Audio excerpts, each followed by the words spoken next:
Pappy grunted. He didn't like the Jordans because they were Methodists and Cubs fans. Now that they already had workers in their fields, there was another reason to dislike them. The distance from our farm to town was fewer than 8 miles, but at 37 miles an hour, the trip took 20 minutes. Always 20 minutes, even with little traffic. Pappy didn't believe in passing slower vehicles in front of him. Of course, he was usually the slow one. Near Black Oak, we caught up to a trailer filled to the top with snowy mounds of freshly picked cotton.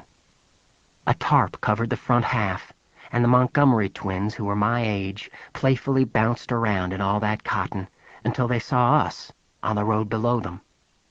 Then they stopped and waved. I waved back, but my grandfather did not. When he drove, he never waved or nodded at folks, and this was, as my mother said, because he was afraid to take his hands from the wheel. She said people talked about him behind his back, saying he was rude and arrogant.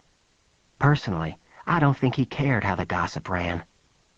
We followed the Montgomery trailer until it turned at the cotton gin. It was pulled by their old Massey Harris tractor and driven by Frank, the eldest Montgomery boy, who had dropped out of school in the 5th grade and was considered by everyone at church to be headed for serious trouble. Highway 135 became Main Street for the short stretch it took to negotiate Black Oak. We passed the Black Oak Baptist Church, one of the few times we'd pass without stopping for some type of service. Every store, shop, business, church, even the school faced Main Street. And on Saturdays the traffic inched along, bumper to bumper, as the country folks flocked to town for their weekly shopping.